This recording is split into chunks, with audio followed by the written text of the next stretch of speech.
So when we're cycling naturally, we have this wave that we follow. We have this rise in estrogen and this rise in progesterone, and they're always fluctuating from day to day. But when we're on hormonal contraceptives, if you see this green line in the middle, we're just flatlined. There is no when you're on hormonal birth control, you're getting the same hormonal message every single day. And a lot of women like this because we live in a world that's made for consistency, right? Men have the same hormonal fluctuations every single day, and you don't have this ebb and flow. But when a woman is naturally cycling, she's moving in these waves. Every 28 days, she shows up as a different person because there's different hormones running through her body. But when we get put on hormonal birth control, we basically get put in a perpetual luteal phase. So the phase right before you bleed, that's when the body thinks it's already released the egg, right? So in your luteal phase, your body has already ovulated, it's already released the egg into the uterus. And that's the hormonal message that you're getting the entire way through your bleed, through your life, sorry. When you're on hormonal birth control, you're just getting that message. And so there is no ebb and flow and there's no variation.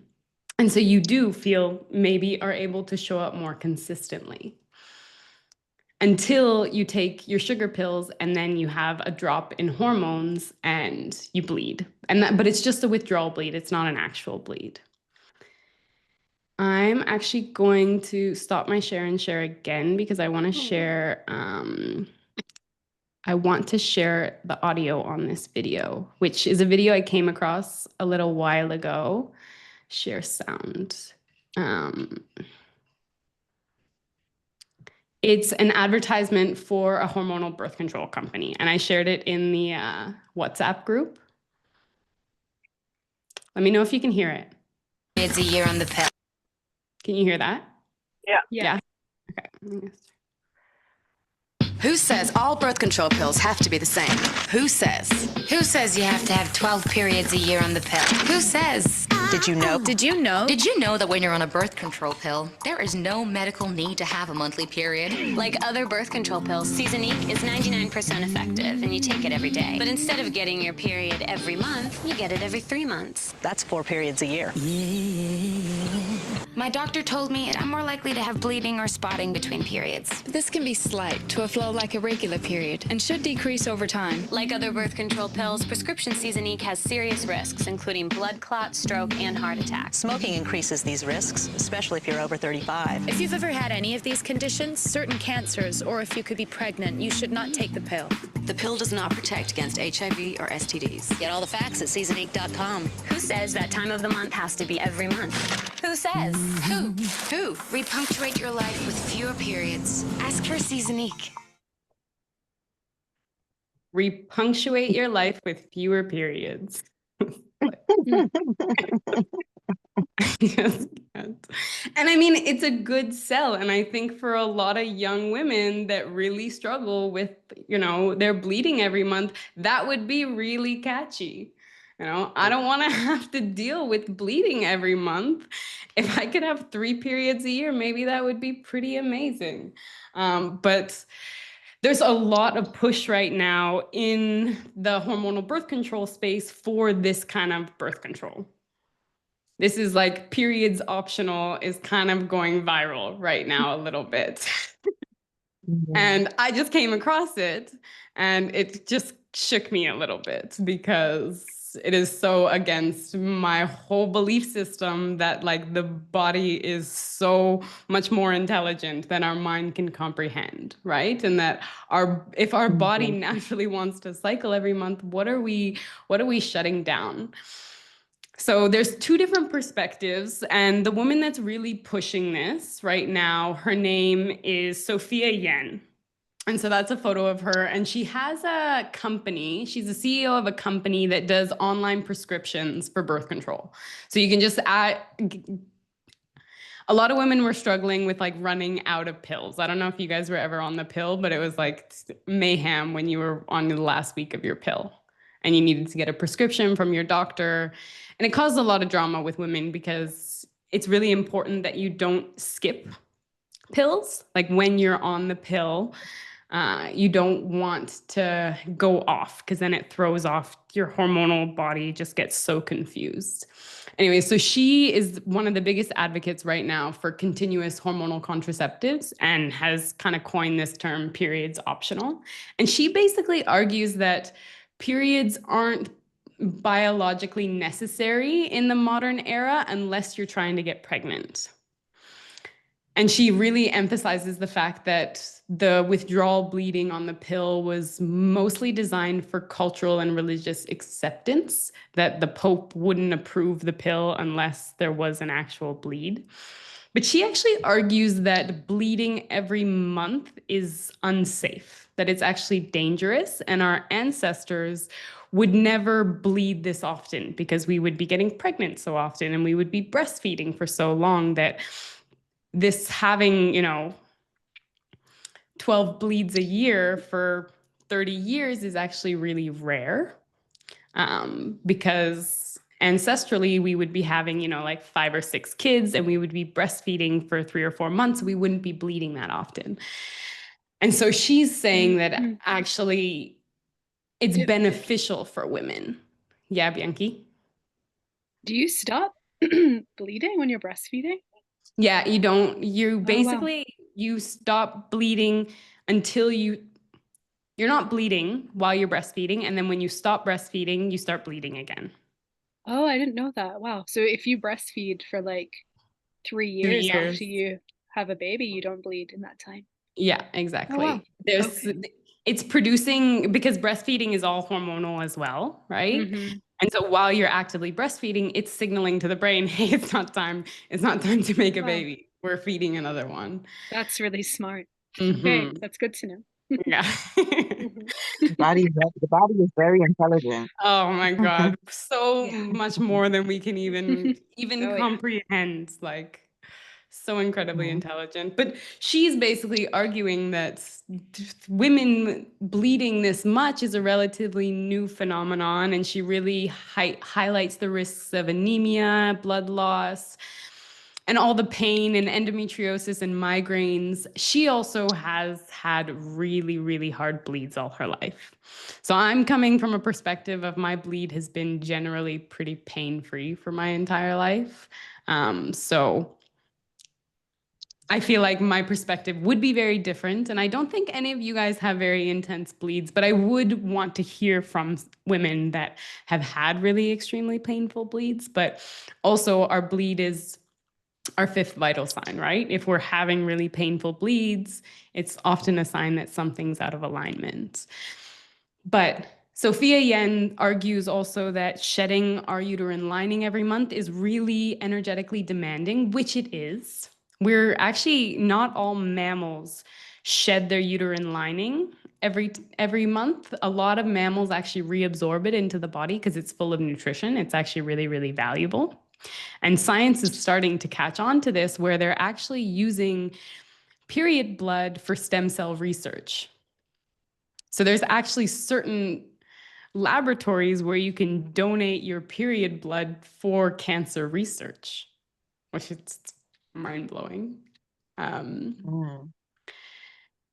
But it is very energetically demanding. And she says that if you're not actually trying to get pregnant, this is a waste of your energy. And she really, really argues that this is a form of female empowerment and freedom from an unnecessary biological burden.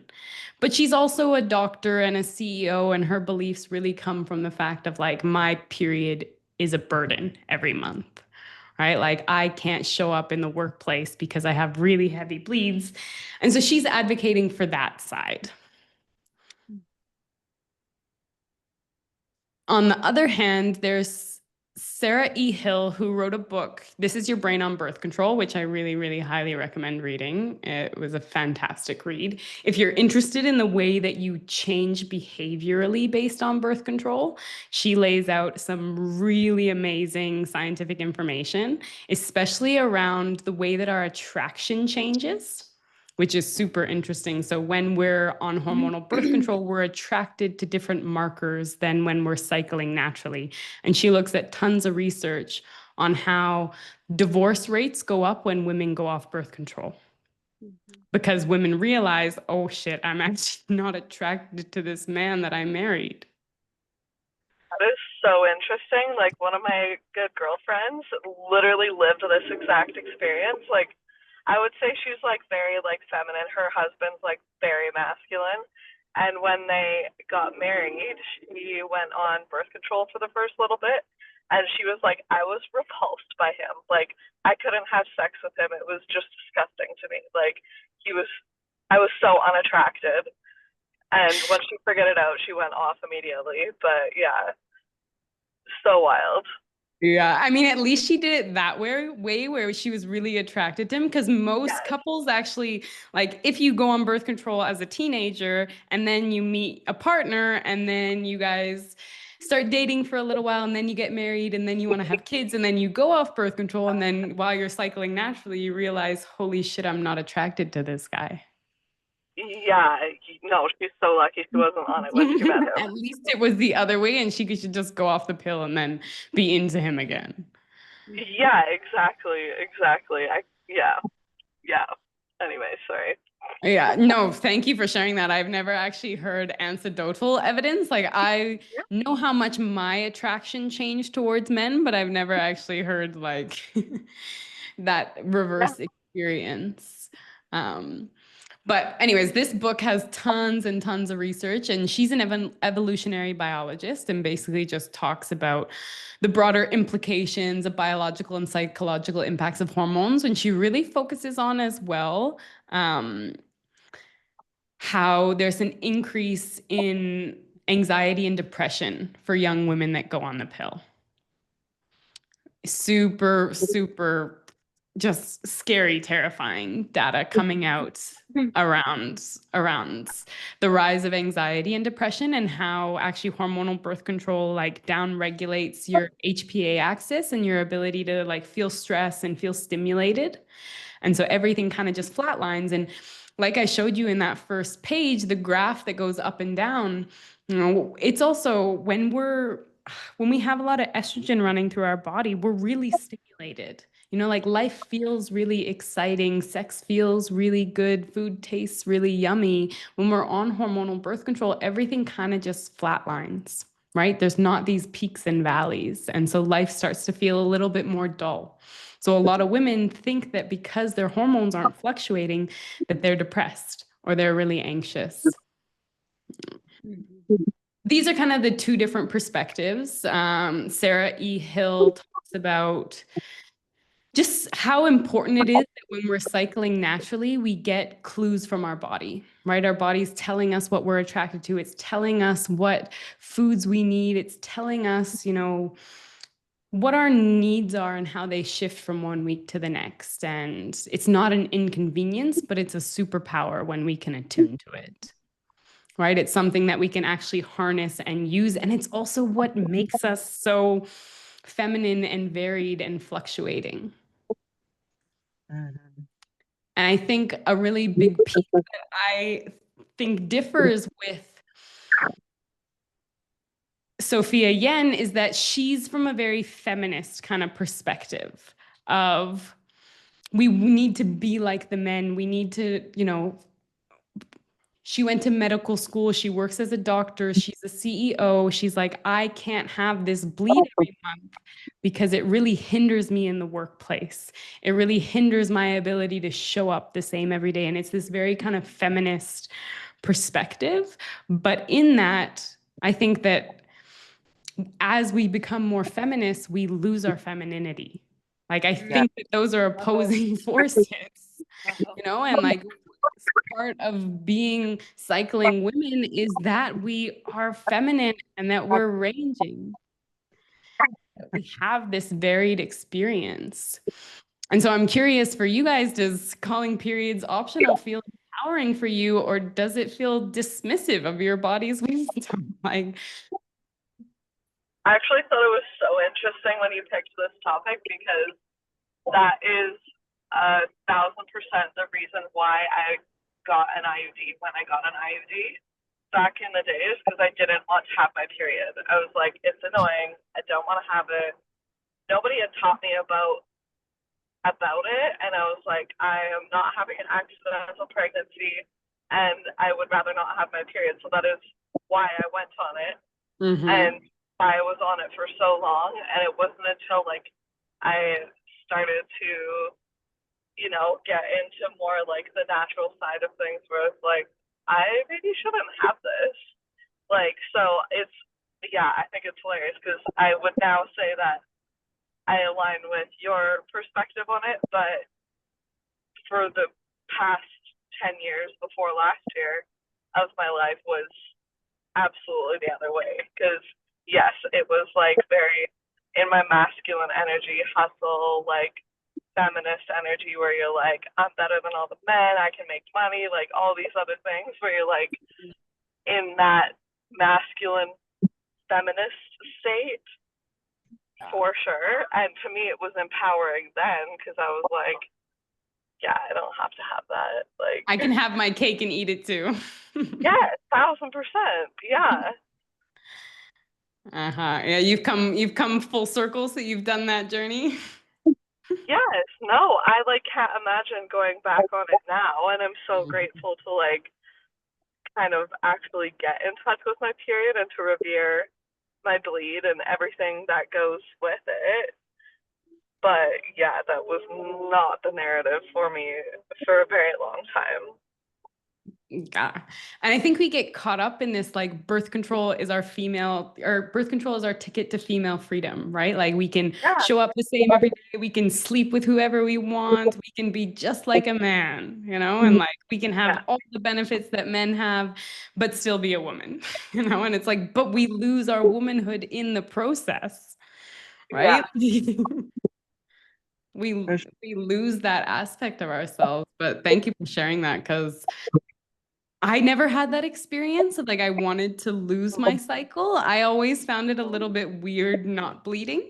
Like I was always a little like something my body naturally wants to bleed. I don't want to. It is interesting when you think that birth control was the first drug ever put on the market to shut down a healthy functioning system in a healthy body.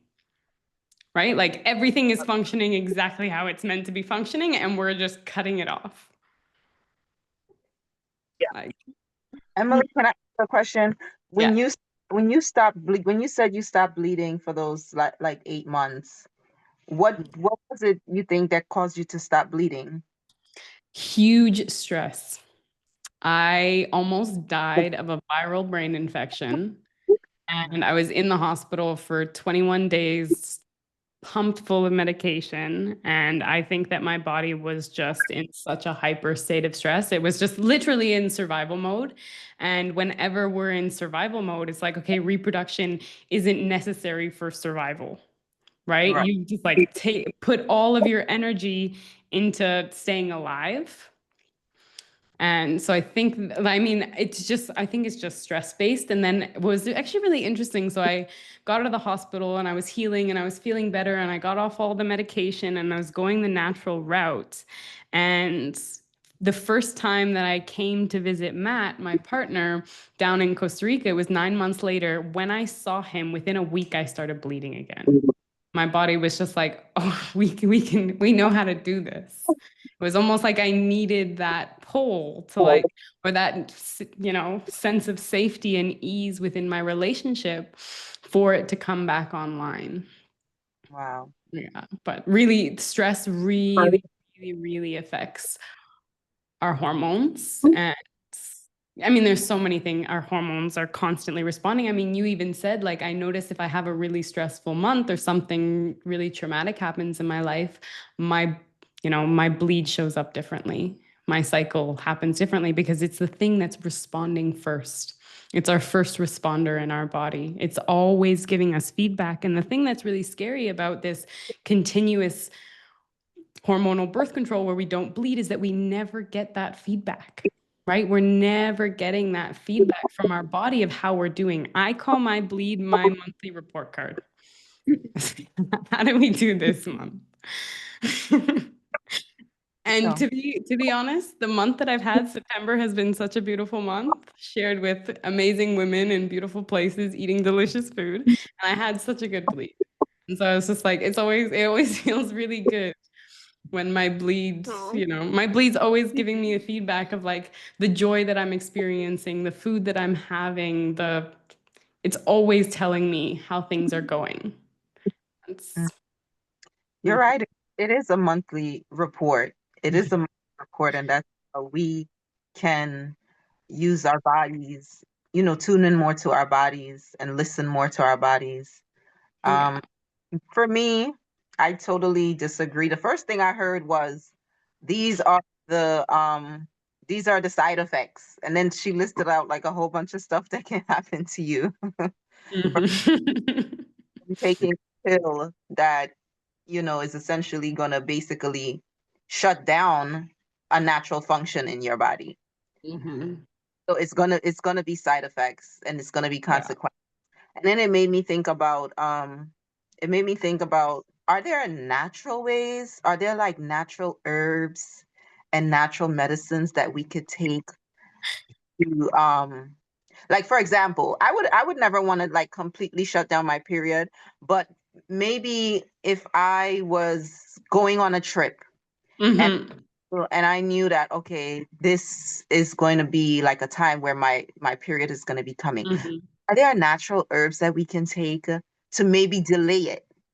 Yeah, so there's a few things I don't know about delay necessarily, but I mean, I even a connection with my womb where I can like like for the trip that I just went on, my bleed was supposed to come while I was there, and I sat down a few weeks before and I was like, "Hey, can we just come a little bit early this month? Can you just show up a little bit early just to help me out, just so I'm not bleeding while I'm on the road trip?" And it was perfectly aligned. I bled 5 days early and it was perfectly aligned. And so like you have she's willing to work with you, right? If you build that relationship, you can actually communicate with her and ask her to come at different times. And she's always, she's moving with the tides of the moon. She's moving with the women around. I don't know if you've ever synced up with other women when you're in their presence, but she's very influenced by her surroundings. So you can also communicate. But I know mugwort is really good at inducing a bleed. So if you're like, 3, 4 days out, you can drink mugwort, the herb, and it can induce your bleed. Mhm. I also have used fennel, and I know that in ancient days, a lot of women would use fennel as a contraceptive, as a natural contraceptive. And so there's been times where I've thought that I've been potentially pregnant, and I just start drinking fennel tea like a motherfucker. Mhm. And I don't know necessarily if it's worked, but I haven't been pregnant. I haven't been pregnant in like 10 years. Okay. So it's working, and I've been off birth control for a very long time. I'm curious, Natiri, have you ever been on birth control? I've never been on birth control. Never. I was You and always Bianca both, I was right? always scared of it. I didn't want anything messing with my natural functions. Mhm. I've never been a fan of it, honestly. Yeah, fucking right. Unreal. I I did it for like 3 months or so, but then I realized that I was just feeling nuts. It's like, nope. No Yeah, thanks. what's interesting Yeah. actually, so the progestin that like you can't make real hormones, right? They're all synthetic hormones that you're taking. And what I just recently learned is the progestin that's in hormonal birth control is actually made from testosterone. It's actually got a lot of testosterone. So women are actually that are on hormonal birth control have more testosterone running through their body than naturally cycling women. Wow. That Yeah. makes sense somehow. Yeah. Yeah. It does make sense. I feel like it puts you in a little bit more of a masculine state. Mm-hmm. Which is prized in That's our what it's society. Click, click, click. My life. That add up for you, Janine? Yeah. Oh yeah. Yeah. Oh, for sure. Yeah. I was in a very masculine state on birth control. Mhm. Absolutely. And you were just on the IUD, or you also took the pill? Because I've tried every single birth control under the sun, basically. IUD. Like I tried a pill for like a month and a half, and I bled for like a month and a half straight. And so I went right onto the IUD, and I had two right in a row. So I had the Mirena and then the Kyleena for probably 10 years. Mm-hmm. So that's what also I was wondering if, like, when I know there's so much talk about how the pill is so bad, but if it's pretty much the same as the hormonal IUD as far as its effects on your body. The hormonal IUD, I mean, I also thought about getting a hormonal IUD. I ended up getting the copper IUD, which is no better. It has its own shit. But I thought that the copper IUD was better because it wasn't hormonal. It still fucks up your hormone, but it's not putting hormones into your body. But I thought that the hormonal IUD was localized. But in the body, there's no such thing as localized. No. Everything is interconnected. So I think that the amount of hormones that you're getting every day is smaller than with the pill. Okay. But you're still altering your hormones. You're still cutting what hormonal birth control does, all hormonal birth control, is it cuts off the communication line between your brain and your ovaries. Like every month, your brain and your ovaries are communicating with each other of when to produce which hormone. And when you take any form of birth control, you're basically like severing that connection. And so a lot of women that come off birth control, it takes their body a while to start cycling naturally because you've severed that connection. The body has to relearn, refine these pathways of communication because they've been severed for so long. But I do know that some women because hormonal IUDs are affecting more like the uterine lining, right? Like when we have a lot of progesterone or progestin running through our system, it closes the cervix. It makes our cervical mucus really thick and non-penetrable. So I believe that the hormonal IUD is focusing more on those hormones and less on the hormones that are interrupting the hormones that are ovulating. So some women, although they still don't get pregnant with the hormonal IUD, they still ovulate. Just depends on which IUD you have and your body's natural cycle. Yeah, like I would say I definitely still felt like a cycle. Like I would still get like I would still get tender breasts, and I still would get like that really like emotional, like I would still have a little bit of a cycle, and then I would go through like my ovulatory phase and be like super horny. But I think that was amped up also because of from what you're saying about the testosterone in there too, which makes sense. So I did feel like a little bit more of a flow with it. Yeah. I feel like I always have compassion for men when I think about this, that when we're ovulating, we have more testosterone than we do at any other part of our cycle. And when we're ovulating, we get really horny. If you think about it, men have that every single day times 30. They have 30 more testosterone running through their body than we do when we're ovulating every single day. Can we just have some appreciation for what men are doing? So is it testosterone that gives you that feeling? Say that again, Naturi. I said, is it the testosterone that gives you that horny feeling? It's the combination of the testosterone and estrogen. So they're both rising simultaneously right before we bleed. But testosterone definitely kicks it up a notch. The estrogen makes us feel good. It makes us feel sexy. Estrogen basically like makes us more attractive. So when we feel more attractive, we obviously get kind of turned on. But it's the testosterone in us that's giving us our extra libido. But it is the combination of the two. But I like to have a little appreciation for that. That's hard to imagine living in that state 24/7. 24/7. Yeah. A lot of them to think about. I'm like, that would be like all that drives in your mind. Yeah. I'm curious, what is happening when you are bleeding, when you stop taking the pill and you take the sugar pill? Like, what is actually coming out of you? So what happens, our body naturally cycles so that as soon as the body realizes, oh, we didn't get pregnant this month, it's like, shut all the systems down, let's try it. It's like, drop all. So basically, after we ovulate, we start producing progesterone. We only produce progesterone once we ovulate. Right? And so we produce progesterone for 14 days. And then basically the body's like, okay, we didn't get pregnant, let's try again.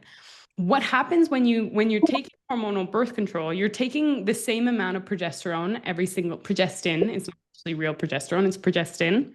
You're taking the same amount of progestin every single day that's telling the body, oh, we might be pregnant.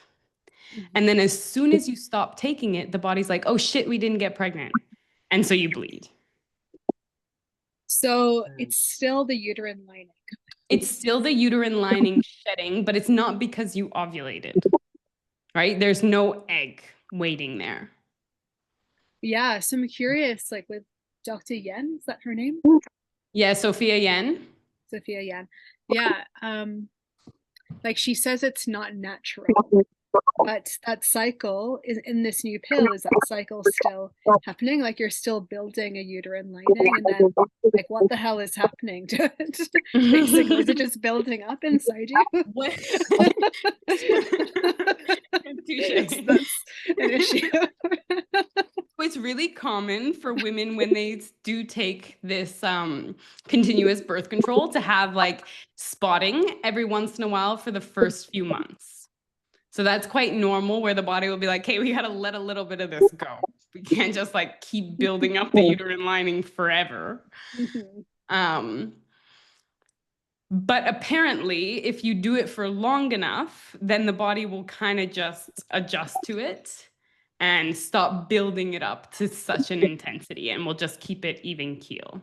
But it is quite common to have like mid-cycle spotting when you first start doing it, like the first few months. Right. It sounds confusing for the body either way, right? I mean, birth control in general is just confusing for the body. I think what she was really trying to do as a doctor is make hormonal birth control easier to get for men. And if they never have to not take it,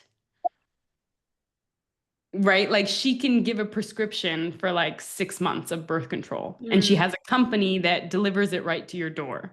And so she's just trying to spread the access of birth control and make it easier and less burdensome for women. Marketing on her behalf, I will say. I mean, she's a very successful doctor and CEO. She's, she's living the feminist, life. Yeah. What I was thinking about as I was listening to some of her talks and just the both sides of it is that, we really wanted this feminine revolution to change our world, to make women more accepted in this world, or to change the world so women have more of a say. But it really feels like we're just changing women to fit a man's world.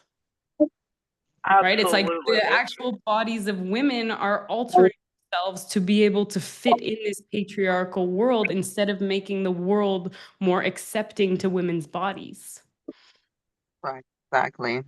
That's so accurate. I always wondered why we were the ones that had to take the birth control. Like, why couldn't they make pills for men to take as birth control? Hard. They're in trials right now to take hormonal birth control for men. To make a hormonal birth control, it's like a spray that men put on their shoulders. It's like this cream that men rub in their shoulders. But they're in clinical trials, and all the men are complaining about all the side effects. Right? Because they're gaining weight, because they don't feel like themselves, because they don't have a strong libido. So all these men are complaining that the hormonal birth control is not working for them. Of course not.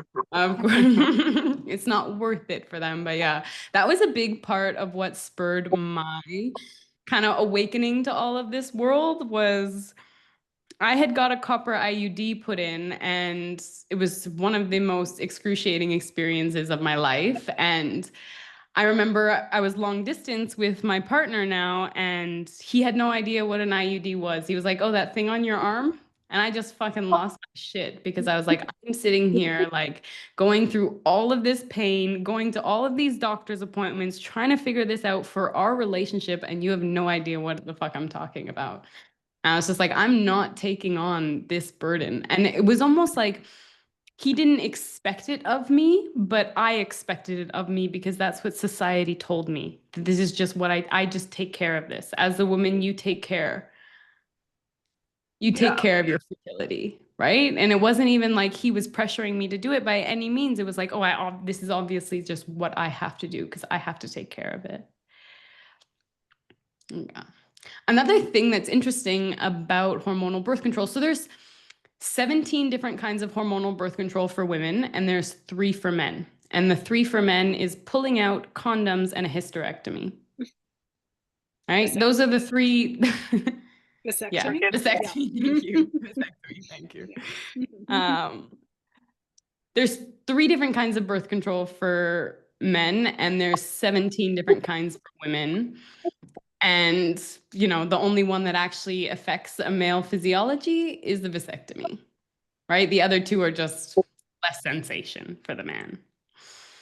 But while on our case, it's like women have so many hormonal issues, their increase in anxiety and depression go up, you know, there's so many implications that come from putting our bodies on hormonal birth control. But for some reason, we've been told that we have to take responsibility for it. Yeah. Well, I don't trust any of it. I'm with you. I don't trust any of it. How long have you been off birth control, Janine? A year, you said? Yeah. A year? Yeah. About that, a little bit over, but yeah, about a year. Mm-hmm. It was the end of summer last year. I got it out. Yeah. Yeah, and like my bleed returned immediately. Like, yeah, and it was like I was already kind of like starting like my spiritual journey, if you would. So it was very like I was very welcoming of my cycle once I took it out. Yeah. Yeah. And it's just, I mean, just the reframe of like, you know, our cycle has always been taught to us as something that's a burden instead of instead of a teacher, a portal, a prayer, you know, like we've just been trained to believe that this is something we just have to endure, something that we just have to manage and deal with and, you know, grit our teeth through every month instead of some, you know, sacred ceremony that we have the opportunity to experience every month with our bodies. And I feel like, you know, just pushing this periods optional thing is just pushing us even further towards that of like, get rid of this burden. You don't have to deal with it every month. Instead of what we should really be educating, you know, young women on is like, what a blessing it is that we get to do this, that we get to have this. And it's not just our bleed, right? Like when we take hormonal birth control, we cut off the whole cycle, you know, like it's just, you know, obviously winter is a tough season, but you can't just take out winter, you know, you can't have summer and spring and fall without winter. Exactly. You don't get to experience the full range of life. I was listening to someone and they were saying that women, our cycles are connected to the moon, which is a 28 to 30-day cycle, whereas men's cycle is literally connected to the sun, which is a 24-hour cycle. Mm-hmm. It just makes me think like everything that we do in this modern world is more aligned with the sun cycle. So as women, we are literally trying to run off of a masculine cycle. Mm-hmm. And it has nothing to do with how we are and how we function. Yeah. Doesn't us anything about ourselves. So I think this work that you're doing and this information that you're putting out is very, very vital information. I think more women need to learn about the moon cycle, the Mhm. menstrual cycle. Is so much more for us to dig deeper and learn more about it. I Like, know. what would a world look like, or what would our lives look like if we really, ran off of our moon cycle? It would be a very different world. Hmm. Oh, yeah. I mean, we're trying to fit a circle into a square, right? Like I mean, women weren't even in the workforce until not that long ago, right? And it's like we wanted to have all these opportunities, but it's all been shaped around men. A men's 24-hour cycle, and there is no weight given to a woman's cycle. And so, what would the world look like if a woman's cycle was honored? Like, can we even imagine that? Can we even imagine that you had, 4 days off every month for your bleed? That is a Woo! thing in a European country somewhere, isn't it? Japan, you get a day off for your bleed. Mm. I think That was somewhere. I'm sure Japan has it. I'm pretty sure they have paid bleed days for women. Really, Hmm. be really cool. You should be able to get a week off for your bleed. Yeah. Oh. I think too, also, we live in such a world of such hyper productivity that we want everyone to show up the same every day, to produce the same every day. I feel like when you talk to old people or people that are retiring, they deal with a similar kind of like, I feel like I can't contribute to the world. Like we don't know what to do necessarily with people that aren't contributing to the society monetarily. Right. And I felt like that when I had to go on sick leave I was on sick leave for 8 months. I got my license taken away from me. I couldn't work. And I just really struggled with like, we get so much of our worth out of how much we produce because we live in this hyper productive society where it's always growth, growth, growth, growth, growth. And I just feel like the more that women and men just attune to these cycles, this inner winter where we rest, where we relax, where we hibernate, where we, cocoon back into ourselves so that we can come out more fully in our spring and summer phases, right? And just like understanding the cycles of life and attuning to that and knowing that like rest is so imperative for us to be able to give outwards. And I feel like it's just a really important lesson that our whole society has, floundered on. That if we're not being productive, we're not worthy. And I feel like as women, we want to take hormonal birth control because we want to show up the same every day.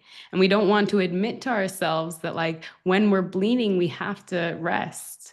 When we're bleeding, we cocoon into ourselves. We can push through, we can grit our teeth and push through. And something interesting that Sophia Yen talks about is that in some countries, women get banished to the Moon Lodge. And she frames it like that, as banished. Mm-hmm. Right. And there's a lot of talk about, cleansing during your bleed. And there's lots of religions that believe you have to go, into the bath to clean yourself because you're impure during that time. But there's a lot of traditions too where it's like you got to go into the red tent. Right? When you're bleeding, your whole life changed. You got to go into the red tent and be with your other bleeding sisters, and you share stories and you sing songs and you have food cooked for you, and you just take a week of rest. And they did this in so many cultures because historically women were always mothers, and mothers never stop working. And so they gave them their bleed off as like this is your time. This is your time to rest, to take for yourself. But she has Sophia Yen, and a lot of, what culture says these days is like women get banished to the Moon Lodge because they're dirty. But can we not say that we have this opportunity to rest? Like, what is the framing of that? And like, can we actually be empowered by that? Oh, I get banished. I get the chance to go to the Moon Lodge and rest. right? And it's You know, all our framing. I'm sorry. It's interesting that you say that because I was born into Islam, and in Islam they taught us like, a woman it is unclean when she's on her cycle. So she can't deal with anything. She can't be in the kitchen. She can't it's basically her time to be, by herself. Mhm. She's taken away from everyone else.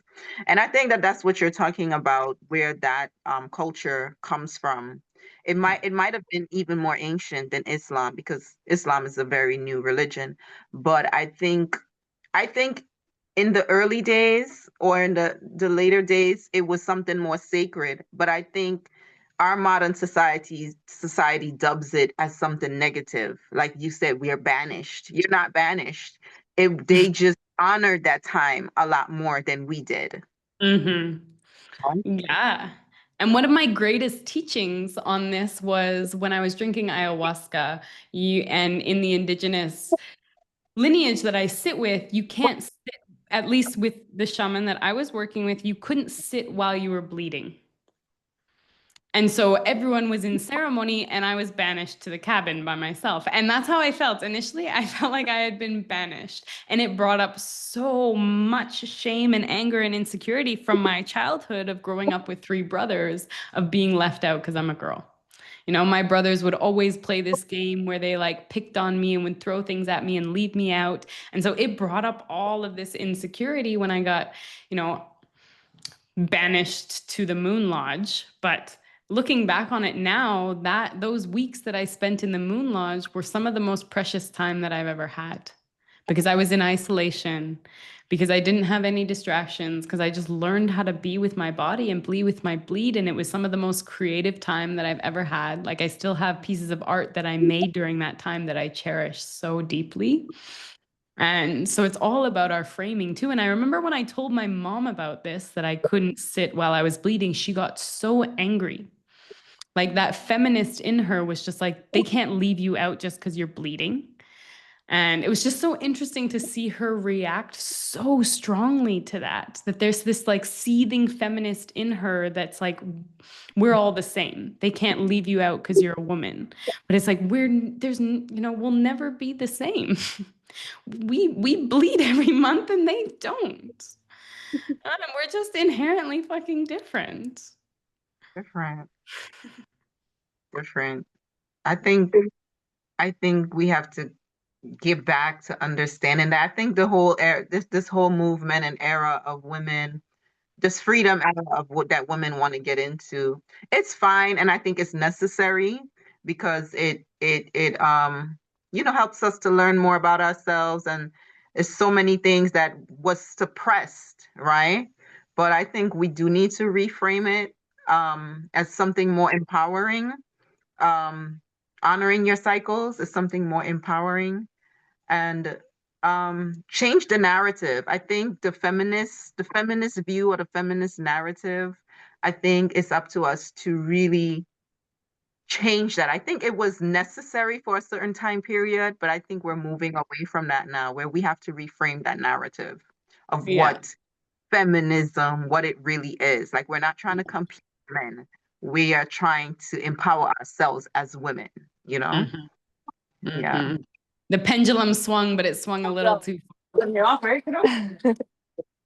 Janine, you gotta Exactly. go, yeah? I gotta go. Thank you so much. I just wanted to say bye. Yeah. Yeah, Bye. I'll Thank touch you the for rest being here, later. Janine. Bye, Yeah. guys. Ciao, ciao. Okay, Ciao. bye. Bye. Yeah, and I think the narrative is so important, and even checking it in myself every now and then of, even when I, had to sit in the Moon Lodge for a week, it was like, why did I have to be left out? I didn't see it as an honor. And I think it really comes back to like feeling really, really almost like, at least for me, it was like proud to be in a woman's body, to like own my femininity and to, honor my body as sacred, and every part of my body, the bleeding part of my body, the ovulating part of my body, all of it. that it's all Yeah. sacred and there's not one without the other. Hmm. Okay. That's beautiful. I've had the thought that I want to honor my cycle time a lot more, but I've never actually done it to the point where I'm okay, I'm going to take this time as a sacred time and I'm going to maybe just do nothing because I've had a hard time in my life just doing nothing. Like, Mm-hmm. I just feel so guilty whenever I take time for myself to do nothing. So I feel like I want to start using that time to honor myself and to Mm-hmm. just put myself in the front. Okay, this is an excuse. This is the excuse you can use. I'm bleeding right now. And it's Mm-hmm. okay to use that excuse and say, okay, not necessarily just do nothing, but just take this time for myself. And Yeah. I've never gotten to do that. And you know what? I'm going to start practicing that. Mm-hmm. Yeah. Even when I was just on my bleed for the last couple days, I was running around, I was doing a lot of things. I had to go to soccer practice with my son. I was I was doing all of this stuff, but I was bleeding. Uh-huh. So I feel like that can be another step in my journey of tapping more into my feminine. Mm-hmm. That's something I I would think really do. I think too, there's some part of us that's so proud too that like, oh, we can do all of this and be bleeding, you know, like, yeah, right. See men do all of this and be bleeding at the same time. I think there's almost like a we can do it all kind of mentality that we want to almost prove. And we want to be productive and we want to be doing something all the time and we want to feel strong and that we're capable and we can. And I fall into the same trap. It's really hard for me to not do anything. Like, I don't even let myself sit down and watch TV by myself. Like, that is huge for me. Bianca, yesterday I watched 2 episodes of Two Broke Girls. You did? That's the first time I've watched any TV in 3.5 weeks because I don't let myself. Like, there's more Yeah. things you should be doing. I have that kind of mentality and that like, if I'm not being productive, then I'm not worthy, Yeah. you know? And Yeah. Lead is a really good teacher when I honor her of like, it's okay. And one of the best practices, so in the lineage that we work with ayahuasca, we do these master plant dietas where for an extended periods of time we work with plants and we basically alter our entire lives around working with these plants. But one of the things that we have to do is when women are on their bleed, they cannot cook. And so I cook every single day for my partner and our guests that come over. When I'm bleeding, I'm not allowed to be in the kitchen. And it's a really good practice for me to just sit back. You know, my partner has to do all the cooking while I'm bleeding. And what's really nice about it is that it changes the whole structure of our life, right? And it's all around my bleed. Mm. And it's really hard for me because I really like to be in the kitchen and I like to have that control. And he's not the best cook either. But it's such a good practice every month to be like, okay, just rest, relax. You don't have to do anything. Take your time. Just focus on breathing. And being, and that you're enough, you know, and that That's you're. that is such a I don't know why that has been so hard for me. It's been so hard to just allow myself to just be. Mm-hmm. Feel, Me you too. know. And it's Um, not you either, too, right? It's like the internalization that we get from our culture, right? You're not broken. The culture that you're in is broken, right? It's the system that we live in that's broken, that is, we've internalized that. Because your ancestors, you know, your great, great, great grandmother, she knew how to be, you know? And when you go and, you know, be with the indigenous, they just sit all day in a hammock and they just be. And they just know how to be. Okay. Yeah. I think there's so many things that go into that concept. Like I read this quote once. It said something. It was like a really old woman speaking. She was over 100 years old, and she was speaking about how, you know, she was working really hard when she was a young woman, like at her parents' farm. But she said something along the lines of like, we didn't think it was work. Like there wasn't such a distinct difference between this is work time and now this is my free time. And I think now there's so much pressure, yeah, like we've been talking about, to always be productive because that's where your worth is from. And there's so much that goes into it. Like I also feel like even if I am relaxing, there is this guilt. Unless it's in the evening, then I feel really good about it. But in the daytime, it's like, I should be doing more. Like, come on, I should be at least doing something like creative, you know? I can't just sit and watch Netflix. But you know, it's always like there should be more, no matter what it is. Really, I think too, you know, we still have our hunter-gatherer brain, you know, we still have a lot of our hunter-gatherer, you know, like biology that we're working with. And for so much of our lineage, we spent all of our time acquiring food, right? Surviving. And that was just our job every day, was to get food on the table to survive. So you would go out and hunt until there was food on the table, and everyone would hunt together and everyone would eat together, right? You lived in a community where you weren't constantly in competition with everyone around you, but you all ate together and you all fasted together and you all hunted together. And so there was this kind of sense of belonging that I think that we're really missing right now. Yeah, for sure. I think that's a really big part of it. Like, sorry, I'm just watching the dog, making sure she doesn't go too far. Yeah, I think that's a really big part of it as well, is the fact that we live in isolated areas. Like I know that when I live in community or with people, I can actually relax more, right? It's like my nervous system is calm. But when I'm by myself, even though it can be beautiful to have those times by yourself, I don't think it's natural for us to live by ourselves or in these isolated pods, because I notice that it's almost like I am looking for these points in my day to feel calm, right? Because it's like I'm craving that sense of community, like we were talking about. It's like, oh, now I'm gonna make my coffee and make my breakfast, and I'm gonna do this and this, and I'm gonna feel some sense of like wholeness or stability. But it's like I notice when I live in community or with others, I'm not focused on those things in the same way. I don't know if that makes sense or it resonates, but I noticed it in myself. Like I can't fully relax. Sorry, I just need to go deal with the dog. I gotta get the dog. But I totally resonate with what you're saying, and I feel like in the world that we live in, there's always something that we could be doing, right? Like even if we're home, even if we're at our table eating, we have the internet, we could be doing research, we could be doing this, we could be taking in more information. Oh my God, and there's always something that we could be doing, whereas when we're in community, it's like there's time to work and there's time to rest, and we're all doing it kind of symbiotically and together. And we like match we match the nervous system of the community as well, right?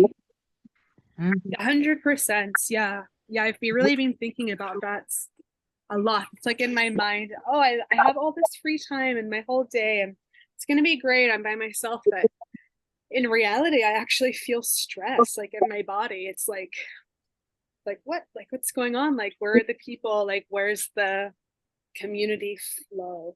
You know? It's kind of hard to find that balance, but I think technology also has a really big piece to play. Like today I was saying, I just want to throw everything into the ocean. Like I don't want to deal with all of this constant stimulation. But then when I'm not using it, it's like I'm craving it as well. So it's really, I know.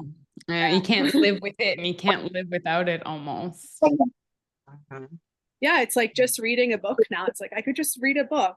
Oh, but I should have my phone next to me, right? Like just in case. Like, I hate that feeling.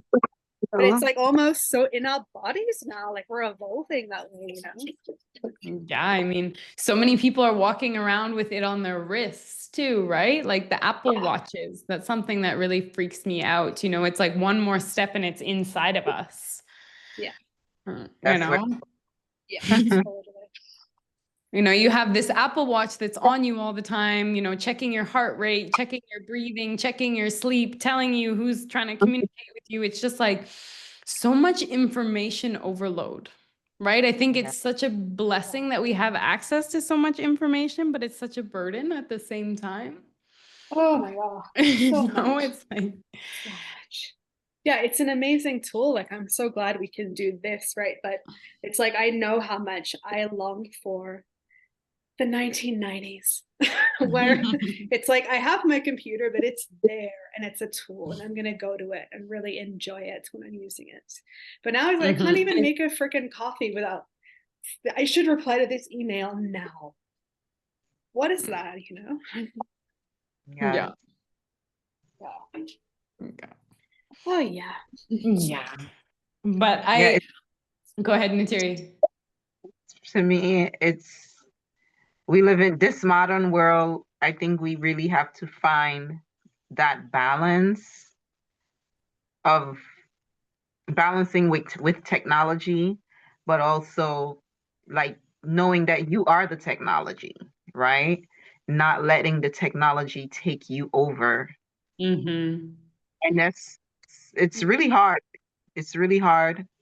Because everything is connected to technology. Just us being able to connect with each other like this, right? But it doesn't, for me, it doesn't have to be like that. If we were to create more communities that are where we can actually come together in person, you know. So I feel like we have to get back in touch with that aspect of actually coming together in real communities.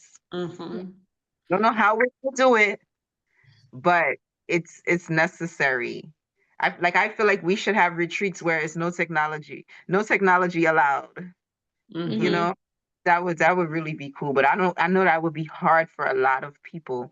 But you know what? People do it when they're going through their healing rituals, right? Like when you go through something really, really traumatic or really, really that takes away from your health, you really have to give it up. So I think it's something we should just start incorporating for ourselves. Like, can you go one day of the week without using your phone or without using some type of electronic? One day, you know, if we can just start with one day, that would be really cool. How about if during your bleed you don't use your phone for the first 3 days? That would be dope. Yes. That would be so dope. But the thing is, you would have to have people around you who can who can understand that, you know, who can support you in that, you Yeah, know. what was so beautiful about reading and learning about the red tent and indigenous ways of bleeding was that, you know, the whole community supported women going to the red tent. The whole community made that happen because they knew how important it was for these women to rest, for these women to bleed together. Yeah. You know, and it was the whole community made that happen. Yeah.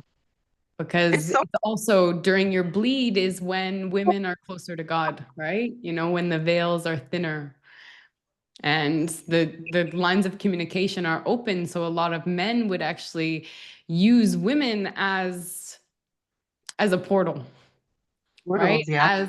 As a connection, as an oracle. Yeah. Exactly what we are.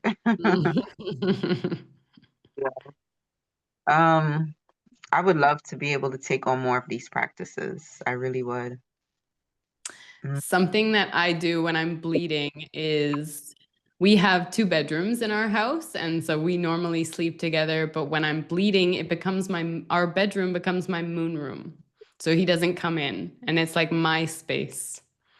So he goes to the spare bedroom, and I have like my own space, my own room where I like, put a lot of, I paint and I get out all my crafts, and I have like, red fabrics on everything. And it just becomes like a sanctuary for me to honor my bleed, to honor my creative energy, to honor, my feminine energy. And he just lets me, he just lets me have.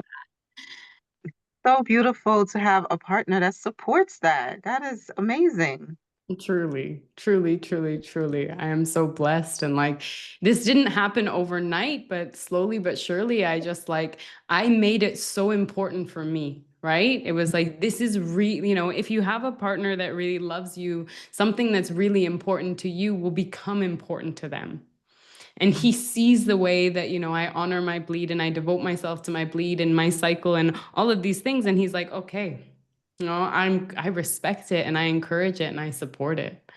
And it just feels so amazing to have a partner that supports me in exploring these aspects and versions of myself. And So what have you learned? What have you learned from taking on more of these practices? What has it taught you about yourself, or what like really insightful revelations have come to you like during these times? mhm. I mean, first off, like what a gift it is to be in this body, and like getting all of that female shame out of my system. It was really like the first part, especially growing up in a house that was really masculine and not a lot of strong female figures. I really praised myself for my masculine energy. And just like through these practices and through coming back to my body, I feel like I've just shed so much of that and just learned how to be like I was brought into this world in this feminine blueprint because my body has the capabilities of like hosting more feminine energy. Like I can bring more feminine energy into this world because of my, blueprint, because of this body that I've been given and learning how to work with it instead of against it. Like so much of our society is set up to work against our body. But like Yeah. if we can make these little pockets of devotion and understanding, then we can work with our body instead of against it. And so just like orchestrating my entire life. And like when I talk about my cycle, I don't just talk about my bleed. It's like all 4 phases, learning how to work with them, learning what their gifts are. Because like every woman has gifts for every phase of her cycle. And they all might be different. My cycle might not be exactly what yours is, but like each phase of my cycle, learning to tap into what my gifts are. Like, what can I bring into this world? And something that I love about my luteal phase, like my phase right before I bleed, is that I can feel so much, and like so many women are like, oh, you become a monster, right? It's like your bitchy season, but it's just our capacity to feel grows so much. Our capacity to experience emotion. So like instead of trying to shut that down, how can I open up to it? And I just feel like every week, every season, every cycle, they're not all going to be the same, but you learn to attune to them and find where the magic seeds are and like water them and let them grow. So do you use a calendar to track your cycle, or do you have it so are you more in tune with it like naturally? So I'm actually gonna do for the rest of October. There's 4 more Wednesdays in October, and I'm gonna do every Wednesday is gonna be a deep dive into each phase of the cycle. So like next week we're gonna do the follicular phase, and we're just gonna spend a whole 2 hours talking about what goes on in the follicular phase. Like what's happening hormonally, what's happening physically, what's happening in our body, our fertility, and then how I show up. Practices that I like to do for my follicular phase, the ways that I like to be, how it shows up for me. What does the follicular phase mean to me? And then we're going to do all 4 phases. And then I'll show you how I track my cycle. So I use a spreadsheet. But I did the spreadsheet religiously for about a year. And I would take my temperature every day. And this is when my cycle was really, really irregular. And so I did that. And now I I still fill in my spreadsheet, and I'm planning my wedding right now. So I looked at, when I'm going to be ovulating in spring next year. And like, I planned my wedding to be ovulating on my wedding. So I still use my calendar to, like, if I'm booking a flight or going on a holiday, it's like, okay, when's a good time to go in relationship to my body? But I have a spreadsheet that I'll teach you how to use. I'm curious, Bianca, have you been using the spreadsheet? Do you like it? I really like it. Yeah. Yeah. To be honest, since I left Chuckleberry, I haven't used it. Yeah. But I will start again. Yeah.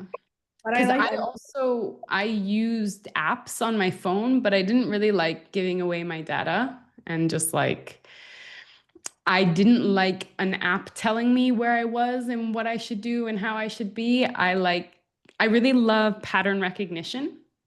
Like, I love seeing my own patterns, and I show up in a very similar kind of way each month. Like, my body gives me very strong signals, and I get to track those and I learn them. And yeah, now I know exactly where I'm in my cycle basically all the time. Matt knows even better than me, which freaks me out. He's like, "You're not going to bleed tonight. You're going to bleed tomorrow morning." And he's like, so fucking spot on. Like, I have it in my calendar. Like, I'm going to bleed in the next 2 days. And he's like, "No, you're going to bleed the morning of the third day." And it's like, freaky. It's so freaky. How does he know? Oh, wow. He can just tell by my energy. You can just like tell exactly where I'm at. He's also recognizing all of my patterns too. And he said, it was so monumental when he started understanding my cycle, how it affected him, because he knows how to show up for me now. Right. And it's just like brought our relationship so much stronger, and just like, we're more harmonious now because he alters also his behavior to match my cycle. Right. And doesn't take things personally if I don't want to have sex with him right before my bleed, He knows. That is really beautiful. Yeah. But I guess that's because men are so much more calculated, right? Masculine energy is so much more calculated. So when you're in sync with someone, that just takes over. So he's in a more natural calculative mode than you are. I will oppose you on that, which is super interesting because it's not what many people think. But a man's cycle, right? It works with the sun. So they operate on a 24-hour cycle where their testosterone is the highest in the morning, and it works in accordance with cortisol levels. So they usually have high testosterone and high cortisol at around 6 a.m. And then it slowly goes down throughout the day. An interesting thing about a man's hormones is that it's very influenced by the situation. So like, if a man is in competition, his testosterone goes up. If a beautiful woman walks into the room, all the men in the room's testosterone goes up. If there's guns present in the room, all the men's testosterone goes up. So while women's cycles are fluctuating, if you know how they're fluctuating, they're actually kind of consistent. They're consistent in their fluctuations. They're moving and they're varying from one day to the next, but they vary at the same time. Whereas a man, it's, the same one day to the next, but if something happens in the room, if they, drive a race car, then their hormones are going to change. If a beautiful woman walks into the room, their hormones change. So while a men's cycle is 24 hours and it's going from one day to the next, same in, same out, it's very volatile in that way. Okay. It's interesting too with women as well. If women engage in competition, their testosterone goes up. Oh. So the more we compete, the more we compete in school and in sports and in business, the more testosterone that we have in our body. And you can see like a steady incline of PCOS, of all of these conditions where women have more testosterone. It's because women are more in their masculine because they're in competition all the time. So you're saying that our cycle fluctuates more gradually throughout the days, whereas So the it's men. not that it fluctuates more gradually. It fluctuates more gradually throughout the days, but it's like a 28-day cycle where we're changing every day of the cycle, but the 28 days are consistent, right? Like if my cycle is regular, which it is right now, on day 14, I'm going to ovulate. I'm going to have these hormones in my body at this time. And it's going to happen from 1 month to the next, to the next, to the next. Where a man's can change like that. You know, something happens in the room and a man's testosterone's gonna shoot. Shoot up. Yeah. Yeah, we're really different, and I think we have to learn how to honor that. We really do. And know that like it's not different, you know, we're not in a competition, we will never be the same, but learn how to honor each other's gifts. Right? Learn how to see the magic in both of these bodies and know that the body is doing exactly what the body's meant to do. Yeah. So periods definitely not optional, in my opinion. If it was optional, we would be able to do it naturally.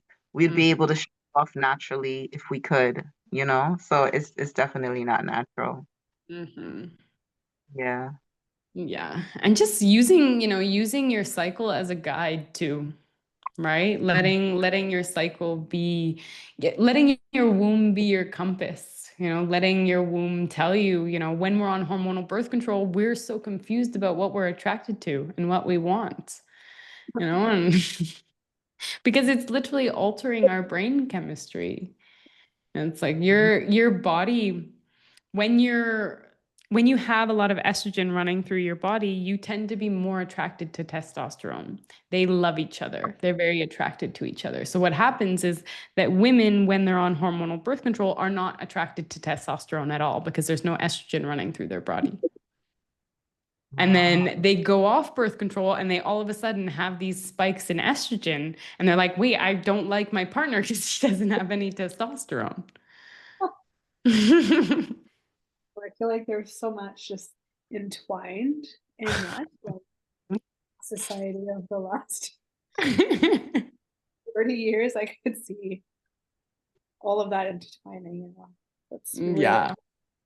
Why would anybody with that? I don't understand it, but I mean, people are really afraid of getting pregnant. People are really afraid of getting pregnant.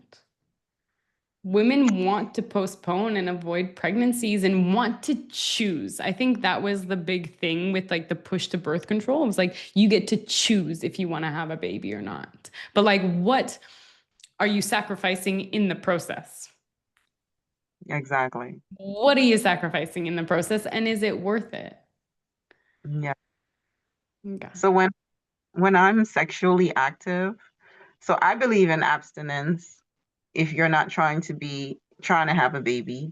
But when I am sexually active and if I know there's a possibility of me getting pregnant, I know which herbs to drink that will keep me from getting pregnant. So that's just the way that I use it. So I'll drink a lot of Morby bark because it's very bitter, and those bitter herbs, they tend to keep it'll keep you from getting pregnant. Moby bark. Yeah. Okay. That's it comes from a tree in the islands. So it'll like, even if you're pregnant, you can use it. Like if you like an early pregnancy, you can use it to shed that the lining. stopping you from getting pregnant, you know? Yeah. I think there's so much natural things that we can do to regulate that. Another thing is that women are only fertile for 6 days out of the month. So we have hormonal birth control that shuts down our cycle, basically chemically castrates us, so we're never fertile. When we are fertile for 6 days of the month, and men are fertile every single day.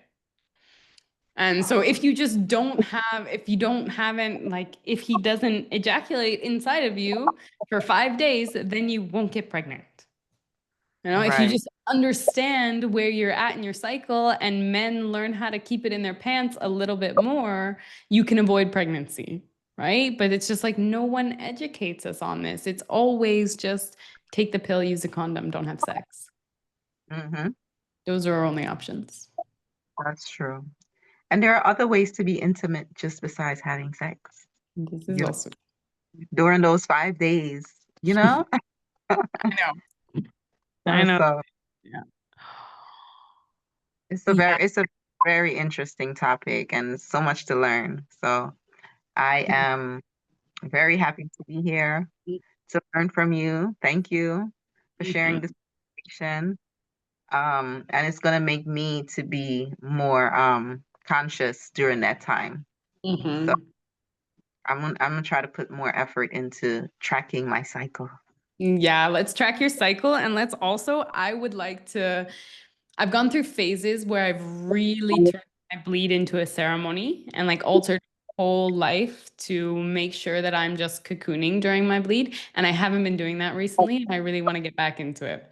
So if you want to be accountable with me for our next bleed, since we're bleeding at the same time, it feels like that for our next bleed, we'll Yeah. do one thing. We'll do one thing that makes it special and turns it into a ceremony and just honors our body and that inner winter, that rest time. That I would sounds I would love that because I there's been times in my life where I've been really, really diligent about it and I've let it go a little bit, I noticed in the last few months, and I want to bring it back. And yeah, I really love, like, Shantae isn't on the call tonight, but I just love talking to her and having her in the Temple of Her just because she's got 4 daughters. You know, she's got 4 daughters. She's got opportunities to teach this to a younger generation. There's also another young girl, 18-year-old, that just joined the Temple of Her and got off birth control for the first time. And so my goal is really to, share this information with the next generation, with young women and with mothers and with, obviously everyone can benefit from it, but I saw how much it impacted my life in such an incredibly positive way to have spaces like these and to have this information and to have this knowledge and to have this wisdom of my body and remember the wisdom of my body. We're constantly trying to trick the body, with modern medicine, instead of honoring the body and letting the body speak. And so creating spaces to let the body speak. Mhm. it's very vital, very important. Mhm. Thank you, Amelia. Thank you, Bianca. Thank you, Natiri. Lots of love for you both. So thank you. I look forward to connecting next week. And Bianca, I know you've already heard me talk about the follicular phase a lot, but if you want to show up, I'm going to try and dive even deeper. Okay. We're gonna Next Wednesday. next Wednesday, basically every Wednesday for the rest of October, we're just going to do a deep dive into the cycle.